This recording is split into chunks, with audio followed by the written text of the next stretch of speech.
তো অফলাইন ক্লাসে হচ্ছে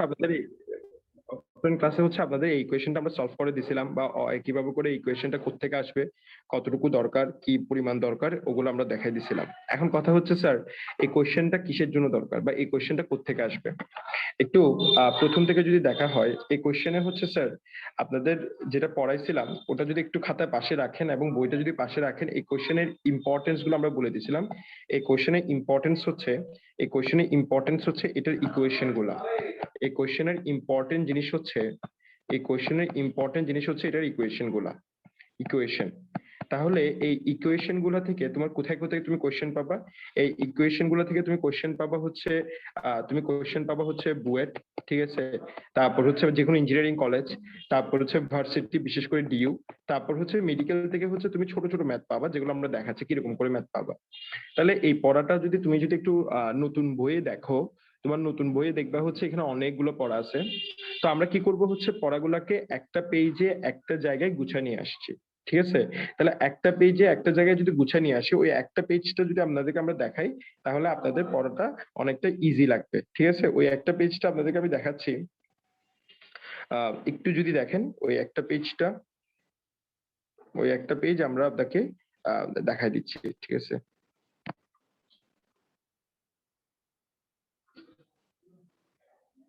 একটু স্যার, একটু ছবিটা একটা পেজটা আপনাদেরকে দেখতেছেন। সবাইকে আমার কথা শুনতেছো?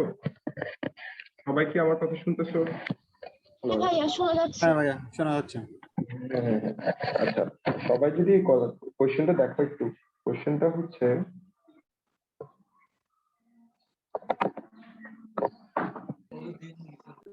তাহলে আমরা পড়াটাকে ইজি করার জন্য আপনাদের সামনে এই কোশ্চেনটা একটু দেখাচ্ছি।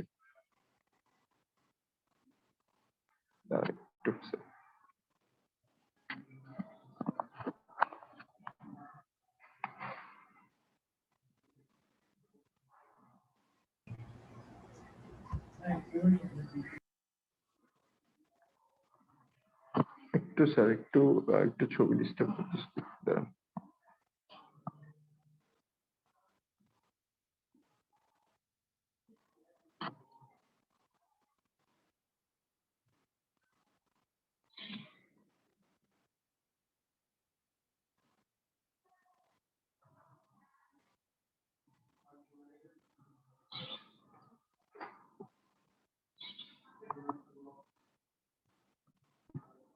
ওকে স্যার, একটু দেখেন।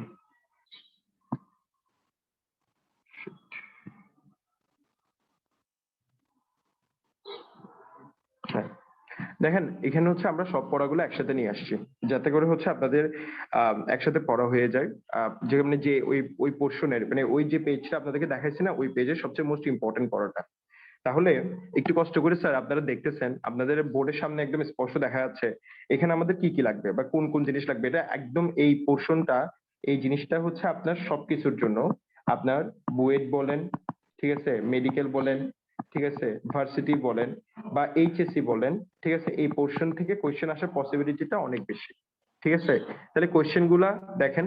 প্রথমে হচ্ছে যদি আমাকে কক্ষপথের ব্যাসার্ধ নির্ণয় করতে বলে, তাহলে হচ্ছে আমি কোন সূত্রটা ফলো করবো? আর N equals to R one into কি স্কয়ার, এন স্কয়ার। এখন আর ওয়ান এর মান কত আমরা ক্লাসে অনেকবার করে বলছি, তাও যদি কেউ একটু বলতে পারো আমার জন্য খুব ভালো হয়। কেউ কি বলতে পারবা? কেউ আর ওয়ান এর মানটা কি বলতে পারবে? কেউ একটু কষ্ট করে বলবা আর ওয়ান এর মানটা? 0.529 into 10 inverse 8 সেন্টিমিটার। হ্যাঁ, তারপর হচ্ছে সেন্টিমিটার। এখন আমরা সেন্টিমিটার কেন বলতেছি? আমরা কোন এককে পড়াইছিলাম ওটা? সিজিএস। ওকে জোস। তারপর গেল গা। তারপর নেক্সট হচ্ছে এবার দেখো আন্তম কক্ষপথে ইলেকট্রনের বেগ। আন্তম কক্ষপথে ইলেকট্রনের বেগ আমরা জানি, এই সূত্রটা আমরা প্রতিপাদন করে দিয়েছিলাম আপনাদেরকে, ঠিক সেম। জাস্ট এই সূত্রটা এখন আপনাদের লাগবে, vn n সমান q1 v1, ঠিক আছে। এখানে স্যার আপনাদেরকে এখানে এই সূত্রগুলা যেরকম করে দেওয়া আছে, আমরা সূত্রগুলো আরো সুন্দর করে দিচ্ছিলাম। আমরা সূত্রগুলোর সাথে একসাথে তোমাদেরকে কি লাগাই দিছিলাম মনে আছে? আমরা তোমাদের এর সাথে আরো জেডটা লাগাই দিছিলাম, মানে সূত্রটা আমরা এরকম করে লিখে দিছিলাম, v1 equals to nz into vn। ঠিক নাকি ঠিক না স্যার? ঠিক না? মনে আছে স্যার আপনাদের এই পড়াটা? ঠিক আছে, nz into vn। এই জিনিসগুলোই হচ্ছে আপনারা পড়বেন, ঠিক আছে? তারপর আবর্তনশীল ইলেকট্রনের কক্ষপথের শক্তির অনুপাত সেম এটা। তাহলে এই 3টা সূত্র আপনাদের এগুলো ভালো করে পড়তে হবে। তো স্যার এই সূত্রগুলো আমরা কেন পড়বো বা এই সূত্রগুলো আমাদের কেন লাগবে, ঠিক আছে? তাহলে একটু আসেন, আমরা বলছি এটা হচ্ছে বেশিরভাগই দরকার হচ্ছে আপনার বুয়েটের পরীক্ষার জন্য। তো বুয়েটের পরীক্ষাতে কি ধরনের কোশ্চেন আসতে পারে বা কি ধরনের কোশ্চেন আপনাদেরকে দেখাতে পারে এটা থেকে, ঠিক আছে? তাহলে আমরা আপনাদেরকে কিছু কোশ্চেন একটু দেখাবো, যাতে করে আপনাদের পড়াটা একটু বুঝতে পারেন যে আপনাদের কি ধরনের কোশ্চেন হয়, ঠিক আছে? সবাই এখানে একটু কষ্ট করে খাতাটা নিবেন, আমরা কিছু কোশ্চেন লিখে দিব, কোশ্চেন গুলা আপনারা বাসায় বসে বসে সলভ করতে ট্রাই করবেন, ঠিক আছে? আচ্ছা, আরেকটা কথা বলে দিই, এগুলো আমরা বুঝে দিয়েছিলাম চুম্বক ক্ষেত্রের প্রভাবে বোর রেখার বিচ্যুতি ঘটলে। এখানে বোর রেখা মানে কি বোঝাচ্ছে স্যার? বোর রেখা মানে বোঝাচ্ছে হচ্ছে বর্ণালীর রেখা। বোর রেখা বোঝাচ্ছে হচ্ছে মানে কি রেখা? বর্ণালী রেখা। তাহলে বর্ণালী, এই বর্ণালী রেখাকে তোমার দুইটা রেখায় প্রকাশ করতে পারে, একটা হচ্ছে বোর রেখা, আর একটা হচ্ছে তোমার কি রেখা, আর একটা হচ্ছে তোমার বর্ণালী রেখা, ঠিক আছে? তাহলে এটাকে বলা হয় জীবেন প্রভাব। এটাকে আমরা মনে রাখতে বলছি কি দিয়ে? এটাকে আমরা মনে রাখতে বলছি চুজি দিয়ে। চুজি মানে চুজি হচ্ছে কি? চুম্বক। আর জি দিয়ে হচ্ছে তোমার কি ধরনের প্রভাব? জি দিয়ে হচ্ছে তোমার জীবেন প্রভাব। কথাটা বুঝতে পারছেন? ক্লিয়ার? Clear sir? ক্লিয়ার হচ্ছে সবার? কথাটা ক্লিয়ার হচ্ছে? ওকে, তাহলে এখন আমরা হচ্ছে এই সূত্র থেকে তোমার কি ধরনের কোশ্চেন হইতে পারে বা কি ধরনের কোশ্চেন আমরা এক্সপেক্ট করতে পারি, এই জিনিসগুলো আপনাদেরকে আমরা একটু বলে দিলাম, ঠিক আছে? আমরা বলে দিচ্ছি আপনাদেরকে, যদি ইন দ্যাট কেস কিছু কোশ্চেন আপনাদেরকে আমরা লিখে দিচ্ছি এখন, একটু দেখেন স্যার। স্যার ছবিটা তুলে নিচ্ছেন তো সবাই? ছবিটা কি সবার তোলা শেষ? ছবিটা সবার তোলা শেষ? ঠিক আছে, জি এবার হ্যাঁ। ছবিটা তুলে একটু, হ্যাঁ ওকে ঠিক আছে। তাহলে এখন হচ্ছে আমরা আপনাদেরকে ওই কোশ্চেন গুলো একটু লিখে দিচ্ছি, যে কোশ্চেন গুলো আপনাদের জন্য খুব ইম্পর্টেন্ট, ঠিক আছে? তাহলে আসেন, প্রথম কোশ্চেনটা হচ্ছে একটু দেখেন। প্রথম কোশ্চেনটা হচ্ছে একটু দেখেন। আহ একটা, সরি,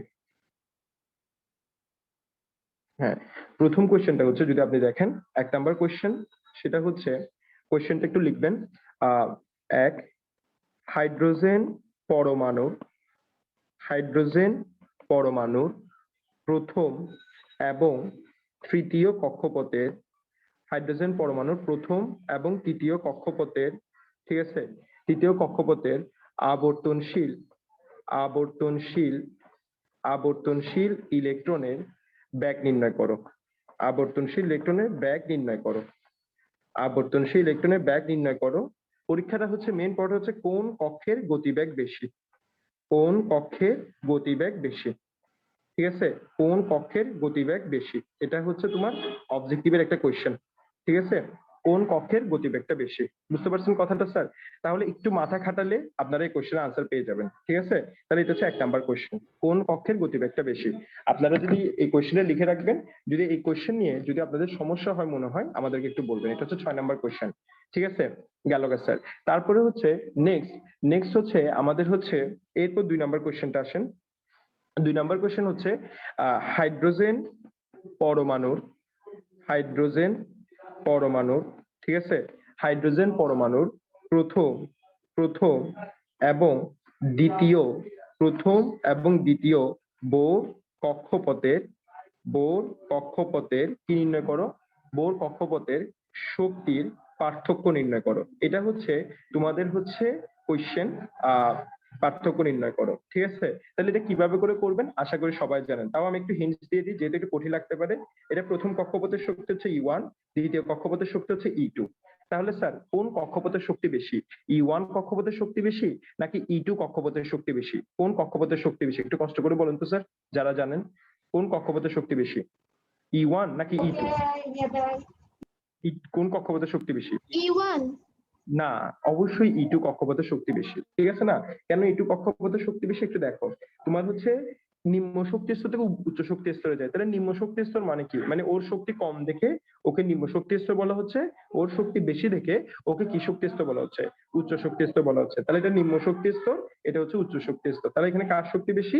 E2 এর শক্তি বেশি। তাহলে আমরা লিখবো হচ্ছে E2 মাইনাস E1 সমান কি নিউ, E2 মাইনাস E1 সমান কি নিউ, H নিউ। এখান থেকে করতে পারেন, অথবা আপনি শক্তির পার্থক্য দিয়ে আপনি ম্যাথটা করে ফেলতে পারেন। কথাটা বুঝতে পারছেন? এই ম্যাথের আনসারটা আসবে শক্তির পার্থক্য নির্ণয় করো, শক্তির পার্থক্য নির্ণয় করো। এই ম্যাথের আনসারটা হচ্ছে আমি লিখে দিচ্ছি, আপনারা এগুলো বাসায় বসে বসে প্র্যাকটিস করবেন যদি নিজেদের ভালো চান, ঠিক আছে? এই ম্যাথের আনসার আসবে হচ্ছে তোমার, যদি তুমি সিজিএসআই কে নির্ণয় করতে যাও, তাহলে মান আসবে হচ্ছে 1.632 10 ইনভার্স 7 আর ঠিক আছে। আর হচ্ছে আর যদি তুমি SI এককে নির্ণয় করতে চাও তাহলে মান আসবে 1.632 10 ইনভার্স 18 জুল। বুঝতে পারছেন স্যার কথাটা? এই দুইটা সূত্র, এই দুইটা জিনিস একটু কষ্ট করে লিখে নেবেন। এগুলো হচ্ছে আপনাদের এই ম্যাথগুলো দিয়ে একটু করতে হবে। ঠিক আছে? Clear sir? ক্লিয়ার হয়েছে? ঠিক আছে। এবার আসেন, এই দুইটা হচ্ছে ইঞ্জিনিয়ারিং এর জন্য খুব বেশি ইম্পর্টেন্ট এই ম্যাথের। তাহলে মেডিকেল বা ভার্সিটির জন্য কোনটা বেশি ইম্পর্টেন্ট? ঠিক আছে, মেডিকেল বা ভার্সিটির জন্য কোনটা বেশি ইম্পর্টেন্ট একটু দেখেন। কোয়েশ্চেনটা যত বড়, আনসারটা তার থেকে আরো সোজা। দেখেন স্যার, এগুলো আপনাদের লিখা হয়েছে? এই কোয়েশ্চেনগুলো লিখা হয়েছে আপনাদের? হ্যালো? জি স্যার। স্যার, তাহলে এগুলো শেষ আমাদের। এগুলোর পরে হচ্ছে আমরা যাব হচ্ছে আরেকটা কোশ্চেন। দেখেন একটু ভালো করে বুঝছেন কিনা।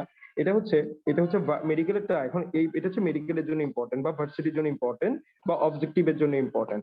হাইড্রোজেন পরমাণুর, ঠিক আছে, স্বাভাবিক অবস্থা থেকে স্বাভাবিক অবস্থা থেকে স্বাভাবিক অবস্থা থেকে স্বাভাবিক অবস্থা থেকে স্বাভাবিক অবস্থা থেকে চতুর্থ শক্তি স্তরে যদি গমন করে, চতুর্থ শক্তি স্তরে চতুর্থ শক্তি স্তরে যদি কি করে গমন করে, তাহলে কক্ষপথে চতুর্থ শক্তি স্তরে গমন করলে কক্ষপথের ব্যাসার্ধ কত গুণ বাড়বে?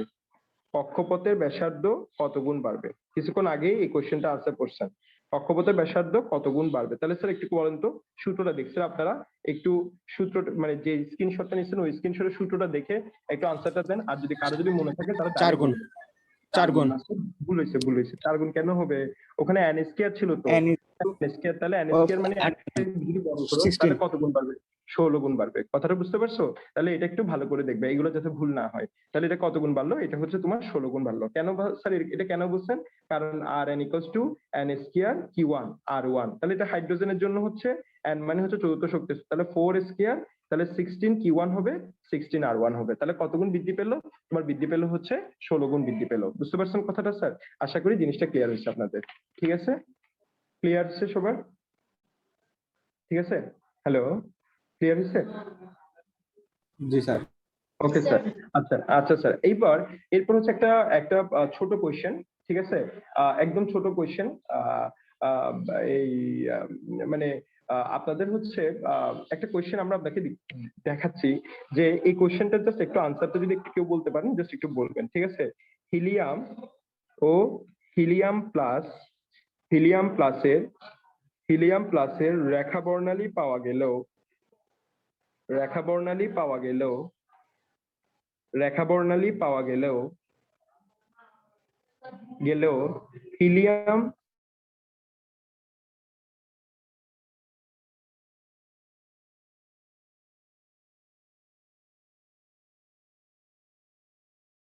পাওয়া যায় না কেন? এই কোশ্চেনের আনসারটা কি হবে স্যার? রেখা বর্ণালী পাওয়া যায় না কেন?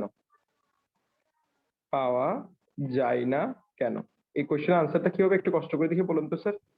হিলিয়াম প্লাসের রেখা বর্ণালী পাওয়া গেলেও হিলিয়াম 2 প্লাসের ক্ষেত্রে কোনরূপ রেখা বর্ণালী পাওয়া যায় না কেন? এই কোশ্চেনটার আনসার কি হবে একটু কষ্ট করে বলেন আপনারা।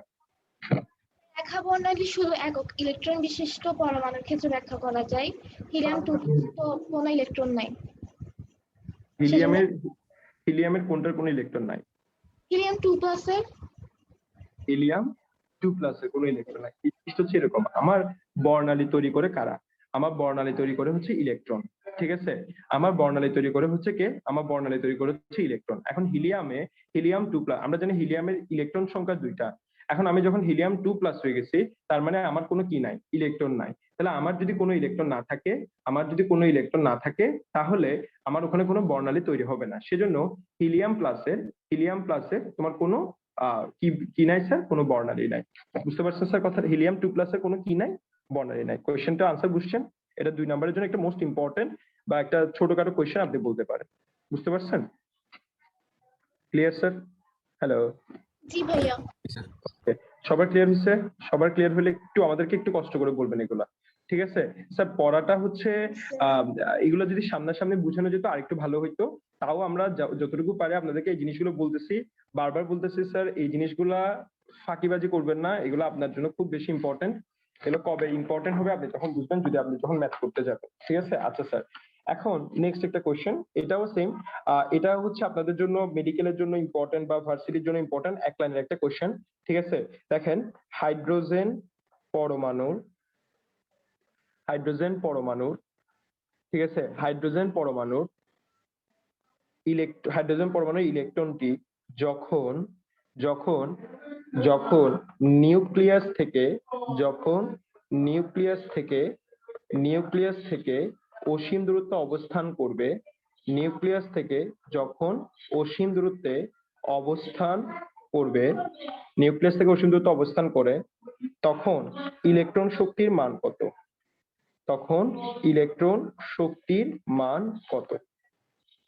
ঠিক আছে, এই কোশ্চেনটার আনসার কত হবে? সেম। আবার আপনারা কোথায় চলে যাবেন? আপনাদেরকে যে চার্টটা দিয়ে দেওয়া হয়েছিল শক্তির, ওই শক্তির চার্টে যান, ওই শক্তির চার্টে ইকুয়েশনটা দেখেন, ওই শক্তির চার্টে ইকুয়েশনটা দেখে আমাকে কোশ্চেনটার আনসার বলেন। দেখে একটু কষ্ট করে বলেন, যারা এগুলো একটু দেখেন আপনাদের জন্য এটা ইনশাল্লাহ ভালো কিছু হবে। ঠিক আছে, একটু তাড়াতাড়ি দেখেন।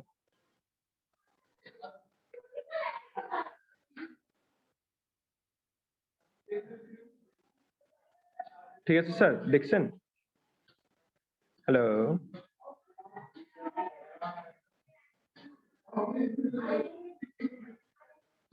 দেখছেন স্যার? বলতে পারবেন আনসার? 0 হবে? হ্যাঁ, না না, হ্যাঁ, ইলেকট্রনের শক্তির মান কত হবে? 0 হবে। কেন হ্যাঁ। 0 হবে? কারণ হচ্ছে 0 হচ্ছে, তোমরা তো পড়াশোনা এখনই দেখাইছিলাম তোমাদেরকে, En equals to En E1 কি হচ্ছে? E1 ডিভাইডেড বাই কি square, n square. E1 divided by কি স্কয়ার, n স্কয়ার, উপরে z স্কয়ার আছে। তাহলে আমি যদি অসীম দূরত্বে নিয়ে যাই, তাহলে n মানে হচ্ছে তোমার কি? ইনফিনিটি। তাহলে n মানে যদি ইনফিনিটি হয়, তাহলে আলটিমেটলি এটার মান কত হবে স্যার? 0। তাহলে কোশ্চেনটা আনসার বুঝতে পারছেন? এটা হচ্ছে তোমার বুয়েটের একটা কোশ্চেন, যেটা 2015-16 সালে আসছিল। ঠিক আছে, তাহলে হাইড্রোজেন পরমাণু ইলেকট্রন থেকে নিউক্লিয়াস থেকে অসীম দূরত্বে যদি অবস্থান করে, তখন ইলেকট্রনের শক্তির মান কত হবে? ইলেকট্রনের শক্তির মান তোমার হবে কি? 0। বুঝতে পারছেন স্যার কথাগুলা?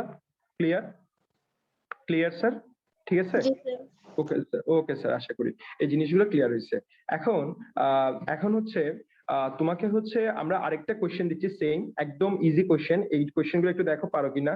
বললো হচ্ছে হাইড্রোজেন পরমাণুর হাইড্রোজেন পরমাণুর হাইড্রোজেন পরমাণুর প্রথম আয়নীকরণ বিভব, হাইড্রোজেন পরমাণুর প্রথম আয়নীকরণ বিভব, প্রথম আয়নীকরণ বিভবের মান, প্রথম আয়নীকরণ বিভবের মান 13.6 eV, ঠিক আছে, হলে হলে হিলিয়াম পরমাণুর হিলিয়াম পরমাণুর হিলিয়াম পরমাণুর ঠিক আছে, হিলিয়াম পরমাণুর হিলিয়াম পরমাণুর দ্বিতীয় আয়নীকরণ বিভবের মান কত হবে? কোশ্চেনটা হচ্ছে এরকম, এটা হচ্ছে বুয়েটের কোশ্চেন। কত সাল আসছে আমার ঠিক মনে নাই। ঠিক দ্বিতীয় আয়নীকরণ বিভবের মান নির্ণয় করো, এটা হচ্ছে এরকম কোশ্চেন। এখানে আপনাদের জন্য আমি একটু ইজি করে দিই। 1 eV equals to 1.6 10 inverse 19 joule. ঠিক আছে, 10 ইনভার্স 19 জুল, একটু ইজি করে দিলাম। এবার এই কোশ্চেনটার আনসার কত হইতে পারে বা কিভাবে করে করবা একটু বলো তো। কিভাবে করে করবা ওটা বলতে পারলে হচ্ছে, আনসার লাগবে না। কিভাবে করে করবা এটা একটু বলতে পারবা কেউ? কিভাবে করে করবা এটা বলতে পারবা কেউ? একটু চিন্তা করে দেখো কোনোভাবে কেউ।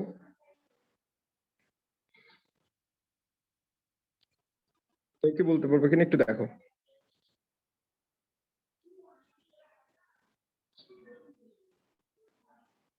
দ্বিতীয় আয়নীকরণ বিভব বলতে কি সেকেন্ড ইয়াত বোঝাচ্ছে? দ্বিতীয় শক্তি স্তর? হ্যাঁ, এই তো হয়ে গেল তো। এটা কি দিয়ে করবা? এটা কি দিয়ে করবা? শক্তি স্তর না তো, ইএন দিয়ে ইএন দিয়ে করবা, ইএন দিয়ে করবো। তোমাকে ইএন এর হ্যাঁ। মান, ইএন এর মানটা দিয়ে দিছে এখানে। কার মান দিয়ে দিছে? ইএন এর মানটা দিয়ে দিছে, মানে ইএন সমান E1 into Z square divided by N.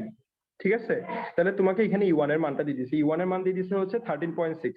এখন তুমি চাইলে একে জুলে কনভার্ট করো বা যেখানে ইচ্ছে কনভার্ট করো, এটা পুরোপুরি তোমার ব্যাপার। এখানে জেড মানে কি সংখ্যা তুমি জানো? জেড মানে কি সংখ্যা স্যার? জেড পারমাণবিক মানে হচ্ছে সংখ্যা। পারমাণবিক সংখ্যা। ঠিক আছে, তাহলে বাকি ম্যাথগুলো তুমি জানো। বাকি ম্যাথগুলো আমরা কি করব?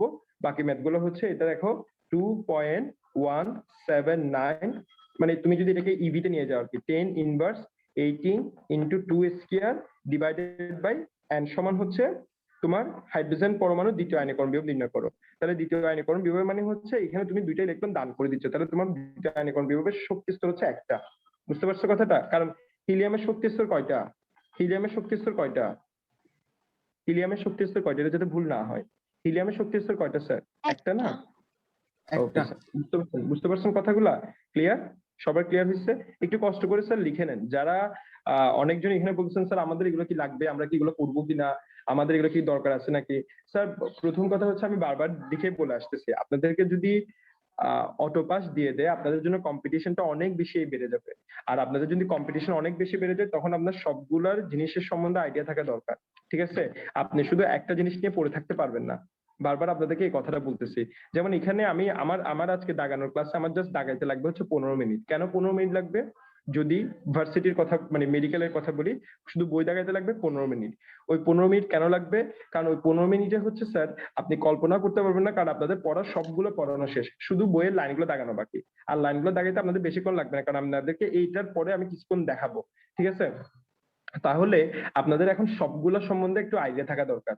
কেউ যদি বলে যে 2 নৌকায় পা দিতে পারবা না, 2 নৌকায় পা দিলে তো কোনোটাই হবে না, সত্যি কথা স্যার, এই কথাটা মিথ্যা কথা না। বাট কথা হচ্ছে ওটা কখন ছিল? যখন আপনি অ্যাডমিশনের জন্য প্রিপারেশনের টাইম পাইতেন 3 মাস, 3.5 মাস, 4 মাস। ঠিক আছে? আর তখন রেজাল্ট একটা অনেক বড় ফ্যাক্টর ছিল। ঠিক আছে? কারণ হচ্ছে ধরো তোমার হচ্ছে এইচএসসি পরীক্ষায়, তোমরা এসএসসি পরীক্ষায় যতগুলো এ প্লাস পাইছো, এইচএসসি পরীক্ষায় জীবনে অতগুলো এ প্লাস পায় না, এটা তুমিও জানো, আমরাও জানি। যার কারণে হচ্ছে এখন যখন যদি আল্লাহ না করুক যদি অটো পাস দিয়ে দেয় তাহলে সবাই এ প্লাস পাবে। আর সবাই যদি এ প্লাস পায় স্যার, তাহলে হচ্ছে আপনিও জানেন কি হবে, আমিও জানি কি হবে। তাহলে সবাই এখন পরীক্ষা দিতে পারবে, তাহলে কম্পিটিশনটা অনেক বেশি বেড়ে যাচ্ছে। তাহলে কম্পিটিশনটা অনেক বেশি যদি বেড়ে যায় আমার সব দিকে একটু খেয়াল রাখতে হবে। আমি অনেকদিন আপনাদেরকে অফলাইন ক্লাসে বলছি যে আমরা সবকিছু ট্রাই করবো পড়ার জন্য, বা যখন আমাদের প্রজ্ঞাপনা দিয়ে দিবে, আমি যদি মেডিকেলের জন্য প্রিপারেশন নিই তখন মেডিকেলটাকে খুব ভালো করে পড়বো, আর যদি ইঞ্জিনিয়ারিং এর জন্য প্রিপারেশন নিই ইঞ্জিনিয়ারিংটা খুব ভালো করে পড়বো। আমার কথাটা বুঝতে পারছেন? তাহলে যারা একদম এই কি বলে এটা, যারা একদম কি করতেছো মানে এইচএসসি নিয়ে পড়তেছো, ঠিক আছে, এইচএসসি সরি, যারা যে কোনো কিছু নিয়ে পড়তেছে তারা একটু সবকিছু নিয়ে পড়া ট্রাই করবা। ঠিক আছে? আর আমাদের টার্গেট এখানে যতগুলো ম্যাথ দেওয়া হয়েছে, এই ম্যাথ গুলার আপনাদের কাজ হচ্ছে বাড়ির কাজ করা। বাড়ির কাজ করে অবশ্যই গ্রুপে জয়েন, অবশ্যই গ্রুপে দেওয়া, নয়তোবা আমাকে পার্সোনালি দেওয়া। গ্রুপে দিলে সবাই একটু দেখবে, সবাই সবারটা দেখবেন। আমি আপনাদের যদি ইন্টারেস্টেড, আপনাদের গ্রুপটা ভুলে পাবলিক হয়ে গেছে, আমি জানতাম না এটা যে পাবলিক হয়ে গেছে। ঠিক আছে? এটা আগামীকাল থেকে এটা আবার প্রাইভেট হয়ে যাবে, 3 দিন লাগে প্রাইভেট হইতে। আপনাদের কাজগুলো আপনারা ছাড়া আর কেউ দেখবেন না। আপনাদের যদি কন্ডিশনটা ভালো থাকে, আমি এই ধরনের আরো 10টা কোয়েশ্চেন আপনাদেরকে গুগল ড্রাইভে আপলোড দিয়ে আপনাদের জন্য দিব, এরকম আরো 10টা কোয়েশ্চেন। ঠিক আছে? যদি আপনারা যদি মানে জাস্ট প্র্যাকটিস করার জন্য, যদি আপনাদেরকে আমি যদি ইন্টারেস্ট দেখি, কথাটা হচ্ছে আপনাদেরকে বারবারই বলতেছি স্যার, যেমনে পারেন তেমনি একটু করেন, যত বেশি করবেন তত আপনার জন্য ভালো হবে। ঠিক আছে স্যার? এই বেশি কোয়েশ্চেন আমি আরো কয়েকটা কোয়েশ্চেন দিব আপনাদেরকে লিখে, এই ফাইলটা আপলোড করে আপনাদেরকে দিব, তখন আপনারা একটু দেখে নেবেন। বুঝছেন? সবাই যাতে নোটটা আমাকে দেখাবেন, সবাই আমাকে নোটটা দেখাবেন, সবাই আমাকে নোটটা দেখায়, অবশ্যই গ্রুপে দেখাবেন, অবশ্যই গ্রুপে বলবেন। হ্যাঁ, কেউ কিছু বলতে চাইলে বলো ভাইয়া। ভাইয়া কেউ এখানে কিছু n এর মান 1 কেন একটু বলেন তো? n এর মান 1 কেন? কারণ হচ্ছে হিলিয়াম, আমাকে বলছে হচ্ছে হিলিয়ামের কথা। হিলিয়াম কত? 1s2। হিলিয়াম হচ্ছে 1s2, মানে এখানে n এর মান তখন হচ্ছে কত থাকবে? n এর মান তখন থাকবে হচ্ছে তোমার কত? 1। বুঝতে পারছো? হিলিয়ামের মান হচ্ছে কত? 1। n এর মান শূন্য কত হবে? 1। ভাইয়া ভাইয়া ই এর মানটা একটু বলেন তো। ই এর এখানে মান এটা E1 এর মান এখানে ওই 2.179, এটা কিভাবে? কিভাবে আসছে? এখানে দেওয়া আছে হচ্ছে E1 এর মান দেওয়া আছে কত? 13.6 ইভি। এই 13.6 ইভি কে যদি তুমি 1.6 10 ইনভার্স 19 দ্বারা গুণ করো তখন এটা মান আসবে 2.8 ইন্টু 10 ইনভার্স 18 জুল। হ্যাঁ বল মিষ্টি বল। ভাইয়া দ্বিতীয় হ্যাঁ, আয়তকরণ বিভব বলতে কি বুঝাইছে? আমি বুঝিনি এই দ্বিতীয় প্রশ্নটা। আয়নীকরণ বিভব মানে হচ্ছে, দ্বিতীয় আয়নীকরণ বিভব প্রথম ইলেকট্রনকে সরাতে যে শক্তিটা লাগে তাকে বলা হয় প্রথম আয়নীকরণ বিভব, আর হ্যাঁ, দ্বিতীয় ইলেকট্রনকে সরাতে যে শক্তি লাগে সেটাকে বলা হয় দ্বিতীয় আয়নীকরণ বিভব। কথাটা বুঝতে পারছো? ক্লিয়ার? তাহলে এখানে কি 2 এর মানে কোনো কাজ হিলিয়াম নাই? 2 প্লাস না ভাইয়া? হ্যাঁ, হিলিয়াম 2+। হ্যাঁ, আচ্ছা, হ্যাঁ বল বল ভাইয়া বল আরো। এখানে কি 2 এর কোনো কাজ নাই? দ্বিতীয় না, দ্বিতীয় আমরা তো নির্ণয় করে ফেললাম না, এই যে জেড সমান, আমরা তো E1 এর মানের সাথে যখন একে বসেছি এই মানটা চলে আসছে তো। বুঝতে যদি পারছো? আমাকে বলতো হিলিয়াম পরমাণু প্রথম আয়নীকরণ বিভব, তখন কি প্রথম আয়নীকরণ বিভব হ্যাঁ তখনও সেম। আচ্ছা ভাইয়া, ঠিক আছে? বুঝছি। বুঝতে পারছো কথাটা? আচ্ছা, এটা শেষ, ঠিক আছে। ওকে, তাহলে স্যার এই জিনিসগুলো আমরা বেশি ম্যাথ করাইনি আপনাদেরকে, এই জিনিসগুলো আপনারা দেখবেন। যদি আমি দেখি যে আরো কন্ডিশন ভালো আছে, দেখবেন হচ্ছে আমি আপনাদেরকে আগামীকালই দেখবেন আরো কিছু ম্যাথ দিয়ে দিব, ঠিক আছে। আচ্ছা, এখন স্যার আমরা হচ্ছে একটু বই আবার একটু কষ্ট করে বইয়ে চলে আসছেন, আমরা একটু বই থেকে আপনাদেরকে আবার একটু পড়াই দিব, ঠিক আছে। আপনাদের বইয়ের পড়াগুলো একটু আমরা দাগাই দিব, যতটুকু পারি স্যার। যেগুলো যেগুলো ইম্পর্টেন্ট কোয়েশ্চেন আছে ওগুলো হচ্ছে আপনাদেরকে আমরা একটু বলে দিব, ঠিক আছে। তাহলে স্যার আমাদের একটু আপনাদেরকে আমি একটু জাস্ট ওভারঅল দেখাই যাই যে আমাদের এই পড়াগুলো শেষ। দেখেন, আমরা মানে সবুজ কালারের কিছু চিত্র দেখতেছেন, সবুজ কালারের কিছু চিত্র, মানে সবুজ কালারের যেগুলো আঁকা আঁকা আছে, ঠিক আছে, এই লাইনগুলো একটু দেখতেছেন, এগুলাই হচ্ছে মোস্ট ইম্পর্টেন্ট পড়া, ঠিক আছে। আরেকটা লাইন স্যার একটু কষ্ট করে নিজেরা দাগায় দেন। হাইড্রোজেন পরমাণুর প্রথম কক্ষপথের ব্যাসার্ধকে বোর ব্যাসার্ধ বলা হয়, যার অপর নাম হচ্ছে কি রেডিয়াস, বোর রেডিয়াস, ঠিক আছে। এগুলো আমরা আগেও পড়াইছি, সেটা দাগায় নাই, বুঝতে পারছেন কথাটা। এখানে সবুজ কালারের যে লাইনগুলো দেখতেছেন, ওই সবুজ কালারের লাইনগুলোই হচ্ছে মোস্ট ইম্পর্টেন্ট, এর বাইরে কোনো লাইন লাগবে না। আর যদি আপনার থেকে এই লাইনগুলো যদি পড়তে ইচ্ছে না করে, তাহলে আপনাদেরকে যে শীটটা দেওয়া হয়েছে ওই শীটটা একটু কষ্ট করে দেখে নেবেন। কথাটা বুঝতে পারছেন? Clear sir? ক্লিয়ার হয়েছে স্যার? হ্যালো? জি ভাইয়া। ওকে স্যার, সবাই দাগাইতে পারছো আশা করি। তারপর হচ্ছে এটা চলে গেল, হ্যাঁ। এটার পর হচ্ছে স্যার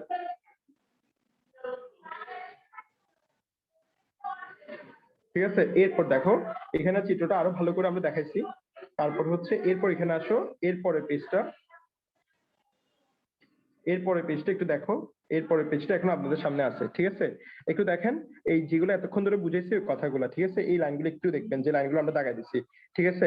হাইড্রোজেনের প্রথম কক্ষপথ এনতম কক্ষপথে আবর্তনশীল ইলেকট্রন বেগের সম্পর্ক আমরা এগুলো বুঝাই দিয়েছিলাম আপনাদেরকে। ইলেকট্রনের প্রথম কক্ষপথ থেকে দ্বিতীয় কক্ষপথে গেলে দ্বিতীয় ইলেকট্রনের ব্যাগটি কত হবে? অর্ধেক হবে। প্রথম কক্ষপথে আবর্তনশীল ইলেকট্রন বেগ দ্বিতীয় কক্ষপথে আবর্তনশীল ইলেকট্রন বেগের কি হবে? দ্বিগুণ হবে। পাইছেন লাইনটা? পাইছেন স্যার? সবাই পাইছেন না? পাইছেন তো সবাই না? জি স্যার। Okay sir. আর এই লাইনগুলো আমরা পড়া দিচ্ছিলাম। ইলেকট্রনের মোট শক্তিকে আমরা কিভাবে বলছি? দুইটা শক্তি বলছি, একটা গতি শক্তি আর একটা কি বলতেছি? স্থিতি শক্তি। স্যার, সবুজ লাইন যেগুলো দাগায় দেওয়া আছে, ওই সবুজ লাইনের বাইরে মেডিকেল এবং ভার্সিটির কোনো লাইন লাগবে না। সবুজ লাইন যেগুলো দাগায় দেওয়া আছে ওই লাইনগুলোর বাইরে মেডিকেল এবং ভার্সিটির কোনো কিছু লাগবে না। এখান থেকে কোনো পড়া বাইরে যাবে না। যেগুলো দাগায় দিব এর বাইরে একটা পড়াও বাইরে যাবে না। যেগুলো পড়াবো, যেটা বলবো, শুধু মনে রাখতে পারলেই হবে। যে সাবজেক্ট যখন যেটা পড়াবো, যেটা বলবো, ওর বাইরে কোনো কিছু যাবে না, বিশেষ করে মেডিকেল ভার্সিটির জন্য। কারণ ওখানে হচ্ছে কোয়েশ্চেন গুলো প্যাটার্ন সেম, কিন্তু ইঞ্জিনিয়ারিং এর ক্ষেত্রে হচ্ছে তোমার কোয়েশ্চেনের প্যাটার্ন সেম থাকে, কিন্তু কোয়েশ্চেনটা সেম থাকে না। ওইখানে হচ্ছে তোমার প্র্যাকটিসের উপর ডিপেন্ড করে। আমি বারবারই বলতেছি স্যার, আপনারা সবাই একটু পড়েন।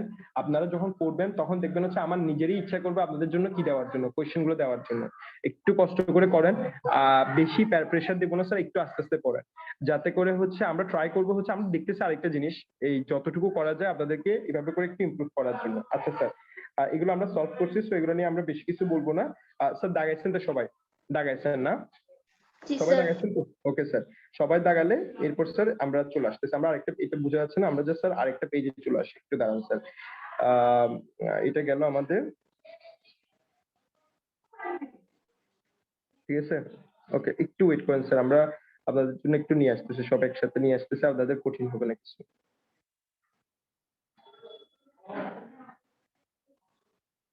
আচ্ছা স্যার, এখানে ম্যাথগুলো স্যার আমরা পড়াই দিচ্ছি, তো এগুলোর জন্য আমরা বেশি টাইম দিচ্ছি না। এখানে স্যার সবুজ কালারের একটা লাইন দেখানো আছে, একটু দেখেন। 1924 সালে লুইডি ব্রকলি মত প্রকাশ করেন যে ইলেকট্রনের কণা এবং কোন ধর্ম আছে? তরঙ্গ ধর্ম আছে। ইলেকট্রনের কণা এবং তরঙ্গ ধর্ম প্রকাশ করেন তাহলে কোন বিজ্ঞানী?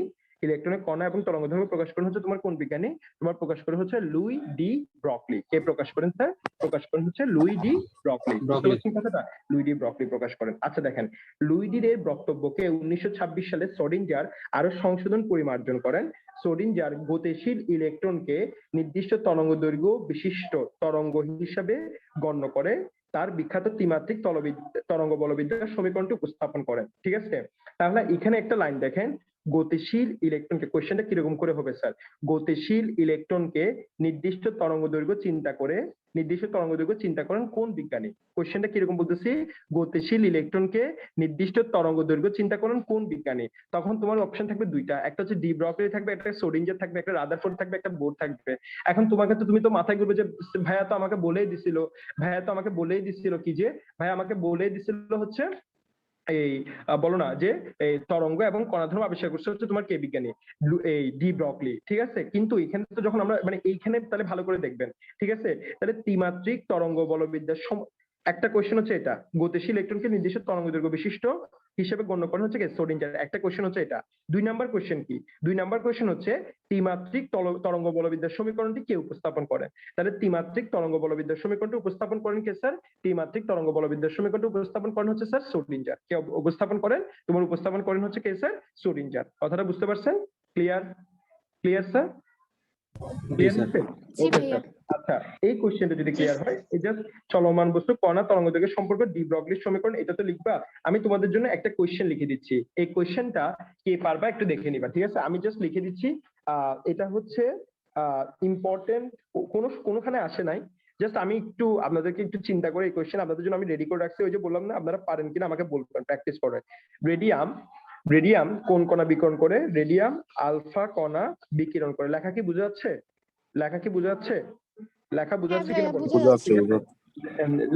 রেডিয়াম আলফা কণা বিকিরণ করে, যার যার গতীয় শক্তি, যার গতীয় শক্তি, যার গতীয় শক্তি 7.68 10 ইনভার্স 13 জুল, ঠিক আছে?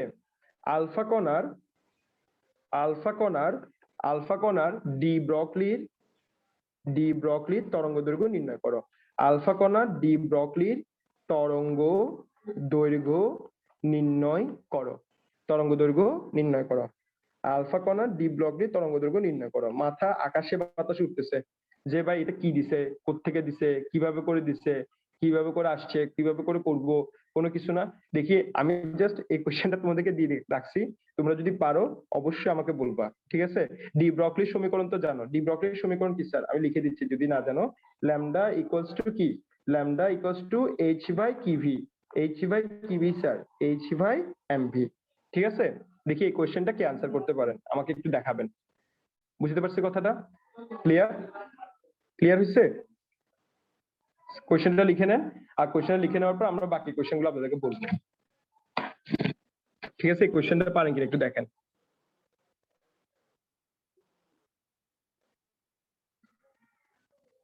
কঠিন লাগতেছে? এটা অনেক কঠিন লাগতেছে নাকি কিছু বুঝতেছে না মতো লাগতেছে?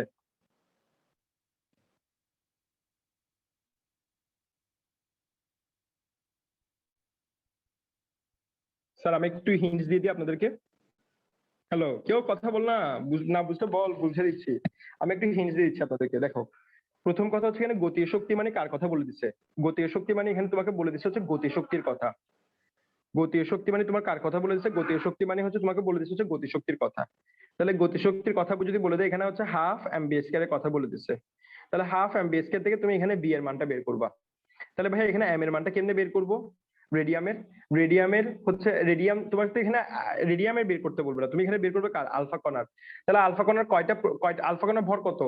আলফা কণার ভর সংখ্যা মানে কি? প্রোটন নিউট্রনের সংখ্যা কত? 4, ঠিক না? 4কে তুমি প্রোটনের ভর মানে দুইটা, 4-এর মধ্যে 2টা প্রোটন, 2টা নিউট্রন। তাহলে এখানে হচ্ছে প্রোটনের ভর দ্বারা গুণ করবা, এখানে নিউট্রনের ভর দ্বারা গুণ করবা। তাহলে নিউট্রনের ভর দ্বারা গুণ করে তুমি কোথায় পেয়ে যাবা? এম পেয়ে যাবা। এম পেয়ে গেলে ওখান থেকে তুমি এই মান থেকে তুমি বি এর মানটা বের করবা। বি এর মান বের করার পর তুমি তো এইচ এর মান জানো, বি এর মান জানো, আর তুমি এম এর মান তো নির্ণয় করে ফেলছো ওই আগেই। এম এর মানটা দিয়ে তুমি এখানে কার মান বের করবা? ল্যামডার মান বের করবা। বুঝছো নাকি বুঝছো নাই আমার কথা? হ্যাঁ বুঝছি জি ভাইয়া। ভাইয়া। ঠিক আছে, দেখি করে দেখিও তো পারো কিনা তাও। ঠিক আছে, আচ্ছা গেল স্যার। এটা মোটামুটি আপনাদের লিখা হয়েছে কোশ্চেনটা? কোশ্চেনটা কি স্যার লিখা হয়েছে? কোশ্চেনটা লিখা হয়েছে? হ্যাঁ হয়েছে হ্যাঁ। ভাইয়া। ওকে স্যার, তাহলে কোশ্চেনটা লিখা হলো গেল গা। তারপর হচ্ছে নেক্সট চলে আসো হচ্ছে এটা শেষ। এটার পরে হচ্ছে স্যার এখানে দেখো সেম মেডিকেলের জন্য তোমার হচ্ছে জাস্ট এই যে সূত্রটা পড়াইছে ওই সূত্রটা সবুজ কালারের লাইনটা দাগাবেন। বস্তু কণার তরঙ্গ ধর্ম, এটা ডি ব্রগলি সমীকরণ নামে পরিচিত। এই সমীকরণের ধর্ম প্রয়োগ করে তোমার কোন মাইক্রোস্কোপ তৈরি করা হয়েছে? তোমার তৈরি করা হয়েছে কোন মাইক্রোস্কোপ স্যার? তোমার তৈরি করা হয়েছে ইলেকট্রন মাইক্রোস্কোপ। কোন মাইক্রোস্কোপ তৈরি করা হয়েছে? Electron microscope. বুঝতে পারছেন স্যার কথাটা? ক্লিয়ার? তোমার কোন মাইক্রোস্কোপ তৈরি করা হয়েছে? Electron microscope. ক্লিয়ার হয়েছে স্যার সবার লেখা? জি এটা ভাইয়া। Okay sir. আচ্ছা, এখানে স্যার যদি আপনাকে বলে একটা জিনিস মনে রাখবেন স্যার, তোমার এই তৃতীয় কক্ষপথে কয়টা তরঙ্গদৈর্ঘ্য উৎপন্ন হয়? তৃতীয় কক্ষপথে কয়টা তরঙ্গদৈর্ঘ্য উৎপন্ন হয়? তৃতীয় কক্ষপথে কয়টা তরঙ্গদৈর্ঘ্য উৎপন্ন হয়? যদি এটা বলে জাস্ট এটাকে মনে রাখবো হচ্ছে n ল্যামডা, মানে যতটা কক্ষপথ বলবে ততটা তরঙ্গদৈর্ঘ্য আসবে। মানে তোমাকে যদি তৃতীয় কক্ষপথ বলে তাহলে তোমার তরঙ্গদৈর্ঘ্য আসবে কয়টা? 3টা। তোমার যদি চতুর্থ কক্ষপথ বলে তাহলে কয়টা তরঙ্গদৈর্ঘ্য আসবে? 4টা। বুঝতে পারছেন কথাটা? তাহলে তোমার যতটা তরঙ্গদৈর্ঘ্য বলবে ঠিক ততটা তোমার কি আসবে স্যার? ততটা তোমার কক্ষপথ আসবে। বুঝতে পারছেন স্যার কথাগুলো? ক্লিয়ার? জি স্যার। Clear sir? ক্লিয়ার হয়েছে? ওকে। জি ভাইয়া। ওকে নেক্সট, এটা আমাদের শেষ। তারপর হচ্ছে স্যার আমরা এর পরের পড়াগুলোতে চলে আসি। দাগাইতে রাখছেন স্যার, এই সবুজ কালার লাইনটা তো দাগাই ফেলছেন আশা করি।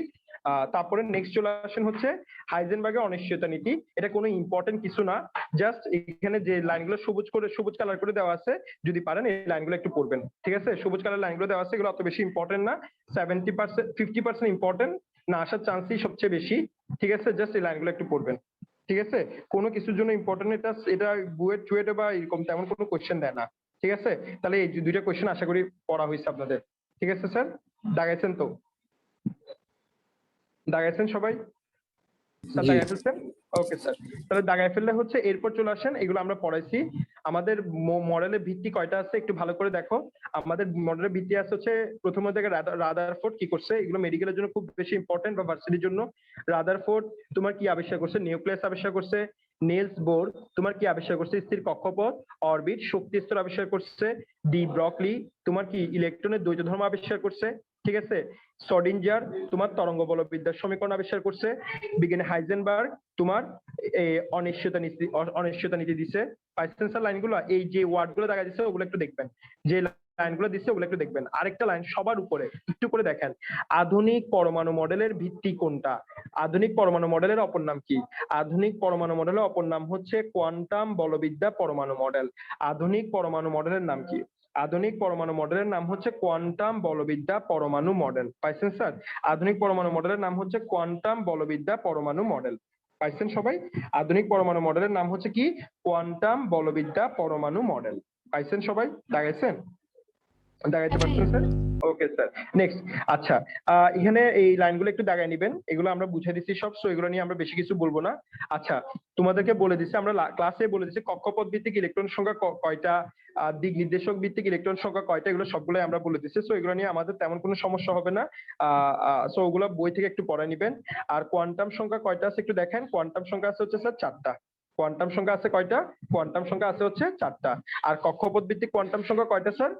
কক্ষপথ ভিত্তিক কোয়ান্টাম সংখ্যা কয়টা একটু বলেন তো? কক্ষপথে 4টা। কক্ষপথ ভিত্তিক কোয়ান্টাম সংখ্যা হচ্ছে 3টা। ওকে সুন্দর। ঠিক আছে? তারপর স্যার এখানে প্রধান কোয়ান্টাম সংখ্যার এই লাইনগুলো আমরা অনেকবার বলছি, জাস্ট এখানে শুধু এই লাইনটা মনে রাখবেন। প্রধান কোয়ান্টাম সংখ্যার ইলেকট্রন সর্বোচ্চ ইলেকট্রন ধারণ ক্ষমতা হচ্ছে 2n²। প্রধান কোয়ান্টাম সংখ্যার সর্বোচ্চ ইলেকট্রন ধারণ ক্ষমতা হচ্ছে 2n²। এই লাইনটা পড়তে পারলেই হবে, আর কিছু লাগবে না।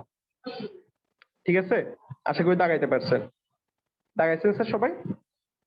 হ্যাঁ ভাইয়া দাগাইছি। ওকে স্যার। ওকে স্যার, তারপরে চলে আসেন। তারপরে হচ্ছে এবার আসেন এখানে কি পড়বেন। এখানে স্যার দুইটা জিনিস একটু বেশি করে পড়তে হবে। এখানে এখানে হচ্ছে অ্যাজিমুথাল কোয়ান্টাম সংখ্যা, সহকারী কোয়ান্টাম সংখ্যা, অ্যাজিমুথাল কোয়ান্টাম সংখ্যা, সহকারী কোয়ান্টাম সংখ্যা, এবং এটার অপর নাম হচ্ছে সমারফিল্ড কোয়ান্টাম সংখ্যা, অরবিটাল কোয়ান্টাম সংখ্যা। মানে দ্বিতীয় কোয়ান্টাম সংখ্যা তোমার 4টা নাম আছে। দ্বিতীয় কোয়ান্টাম সংখ্যা তোমার 4টা নাম আছে। একটা হচ্ছে অ্যাজিমুথাল, একটা হচ্ছে সহকারী, একটা হচ্ছে অরবিটাল, একটা হচ্ছে সমারফিল্ড। তাহলে স্যার দ্বিতীয় কোয়ান্টাম সংখ্যার কয়টা মান আছে আমরা বলতেছি? দ্বিতীয় কোয়ান্টাম সংখ্যার আমাদের মান আছে হচ্ছে কয়টা? দ্বিতীয় কোয়ান্টাম সংখ্যার আমাদের মান আছে হচ্ছে 4টা। একটা হচ্ছে তোমার কি হবে? একটা হচ্ছে অ্যাজিমুথাল হবে, একটা হচ্ছে সহকারী হবে, একটা হচ্ছে অরবিটাল হবে, একটা হচ্ছে তোমার কি হবে? একটা হচ্ছে তোমার সমারফিল্ড হবে। কি কি বলছি স্যার আবার বলেন তো?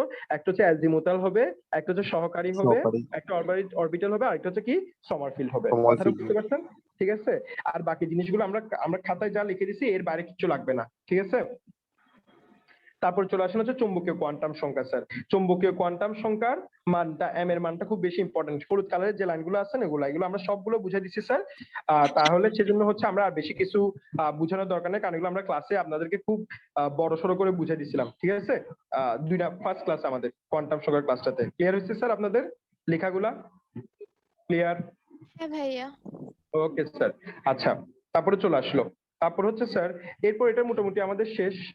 এরপরে হচ্ছে স্যার আমরা এরপরে হচ্ছে নেক্সটে চলে আসি। নেক্সটে হচ্ছে স্যার আমাদের এই এখানে দেখেন এখানে কিছু কোশ্চেন আপনাদের কিছু জিনিস আপনাদেরকে আমরা দেখাই দিচ্ছি যাতে করে একদম প্রবলেমটা না হয়। ঠিক আছে? ওকে, এটা স্যার। এরপরে হচ্ছে এই দুইটা লাইন 1,00,00,000% ইম্পর্টেন্ট স্যার।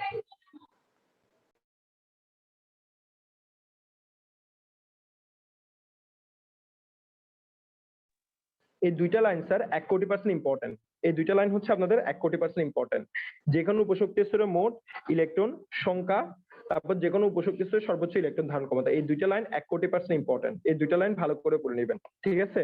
এই দুইটা লাইন ভালো করে পড়ে নেবেন। এটা দেখেন, একটা হচ্ছে অরবিটাল সংখ্যার কথা বলছে, আর একটা হচ্ছে সর্বোচ্চ ইলেকট্রন ধারণ ক্ষমতা বলছে। এগুলো আমরা বুঝাই দিয়েছিলাম। একটা হচ্ছে 2l+1 আর একটা হচ্ছে 2l+1। ঠিক আছে স্যার? ঠিক আছে? এই লাইনের বাইরে কিচ্ছু লাগবে না স্যার। ঠিক আছে? হ্যালো স্যার, দেখাইছেন সবাই? Okay sir. তারপরে চলে আসো স্যার। এখানে এগুলো আমরা বুঝাই দিছি। জাস্ট এখানে স্যার প্রথম লাইনটা পড়বা, প্রধান কোয়ান্টাম সংখ্যা আর প্রয়োজনীয়তা। প্রধান কোয়ান্টাম সংখ্যা, তারপর হচ্ছে তোমার কি, তারপর হচ্ছে তোমার প্রয়োজনীয়তা। প্রধান কোয়ান্টাম সংখ্যা, তারপর হচ্ছে তোমার প্রয়োজনীয়তা, তারপর হচ্ছে সহকারী কোয়ান্টাম সংখ্যা, তারপর হচ্ছে তোমার প্রয়োজনীয়তা। ঠিক আছে? সহকারী কোয়ান্টাম সংখ্যা, তারপর হচ্ছে তোমার প্রয়োজনীয়তা। এই দুইটা জিনিস ঠিক সেম স্যার। চুম্বকীয় কোয়ান্টাম সংখ্যা তার চুম্বকীয় কোয়ান্টাম সংখ্যা তার প্রয়োজনীয়তা, স্পিন কোয়ান্টাম সংখ্যা তার প্রয়োজনীয়তা। এইগুলো একটু দেখে নেবেন। এই চারটা পয়েন্ট প্রয়োজনীয়তা। আর এই জিনিসটা কে আবিষ্কার করছে, কখন আবিষ্কার করছে, কি জন্য আবিষ্কার করছে, এই জিনিসটা একটু দেখে নেবেন। ঠিক আছে? এগুলো স্যার আপনাদের জন্য খুব বেশি ইম্পর্টেন্ট। এগুলো অবজেক্টিভের জন্য খুব বেশি ইম্পর্টেন্ট। তাহলে কি কি পড়বেন স্যার? নাম পড়বেন, প্রয়োজনীয়তা পড়বেন, আর এখানে কি পড়বেন? এখানে পড়বেন আবিষ্কারক, কোয়ান্টাম সংখ্যা, তাৎপর্য। দুইটা কিন্তু ডিফারেন্ট জিনিস। একটা হচ্ছে আবিষ্কারক, কোয়ান্টাম সংখ্যা, তাৎপর্য, একটা হচ্ছে প্রয়োজনীয়তা। ঠিক আছে? ক্লিয়ার? Clear sir? ক্লিয়ার হয়েছে সবার? হয়েছে? দেখাইতে পারছেন স্যার সবাই? দেখাইতে হ্যাঁ পারছো? হ্যাঁ পারছি। Okay sir. হ্যাঁ, তাহলে এরপর স্যার আমরা এই পেজে মাঝখানে একটা পেজ আমরা স্কিপ করছি, কারণ ওর পড়াটা আমরা পড়ে ফেলছি নেক্সট ক্লাসে। ওখান থেকে একটু আপনারা পড়ে নেবেন। জাস্ট তাও আমি একটু কিছু লাইন দেখাই দিব এখানে স্যার। এই পড়াটা এখানে আনার মেইন রিজন হচ্ছে দেখেন, এটা এই যে আমার এম এর মান যখন -1 0 1 হয়, তখন আমার আসে হচ্ছে কি কি অরবিটাল, একটা হচ্ছে px, একটা হচ্ছে py, ঠিক আছে, আরেকটা হচ্ছে pz। এখন এখানে কোন মানের জন্য px আসবে, এখানে কোন মানের জন্য py আসবে, এখানে কোন মানের জন্য pz আসবে, এটা হচ্ছে কোশ্চেন। তাহলে স্যার এখানে এটা হচ্ছে এক এক বইয়ে এক এক ধরনের দিচ্ছে। যেহেতু আমরা হাজারি স্যার ফলো করতেছি, সেজন্য আমরা হাজারি স্যারটা দেখবো। যদি m এর মান 0 হয় তাহলে এটা বোঝাবে হচ্ছে px অরবিটাল। যদি m এর মান +1 হয় তখন এটা বোঝাবে হচ্ছে তোমার py অরবিটাল। যদি m এর মান -1 হয় তাহলে তোমাকে বোঝাবে হচ্ছে pz অরবিটাল। এটা হচ্ছে এক এক বইয়ে এক এক ধরনের। তাহলে আমাকে যদি বলা হয়, ধরো n এর মান বলছে হচ্ছে 2, l এর মান বলছে হচ্ছে 1, m এর মান হচ্ছে তোমার কত, m এর মান বলছে হচ্ছে তোমার -1 অরবিটাল। তাহলে আমার কাকে বোঝাচ্ছে? আমাকে কি px কে বোঝাচ্ছে, নাকি py কে বোঝাচ্ছে, নাকি আমাকে pz কে বোঝাচ্ছে? তাহলে আমাকে তিনটার মধ্যে কোনটাকে বোঝাচ্ছে স্যার একটু বলেন তো। এই তিনটার মধ্যে কোনটাকে বোঝাচ্ছে? কষ্ট করে বলেন তো স্যার। ইজেট। pz কে বোঝাচ্ছে। বুঝতে পারছো কথাটা? ঠিক সেম d অরবিটালের জন্য। এই 0 হলে dz স্কয়ার, +1 -1 +2 -2। এই পড়াগুলো একটু পড়ে নেবেন। ঠিক আছে? এই পড়াগুলো একটু পড়ে নেবেন। আর বাকি স্যার এখানে কোনো কিছু দাগান নাই কেন? এর আগের পেজগুলো ক্লাসে যেগুলো নোট করছেন ওই নোটের বাইরে একটা লাইনও লাগবে না।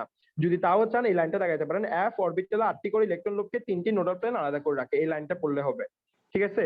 আগের পেজগুলোতে নোটে যা পড়ছেন ওর বাইরে একটা পড়াও লাগবে না। ভাইয়া কথাটা এর বুঝে আগের গেছেন? পেজের লাস্টের হ্যাঁ। দিকে যেসব আছে, অ্যাক্সিয়াল নন অ্যাক্সিয়াল সেট, এগুলো লাগবে না? কোনগুলা?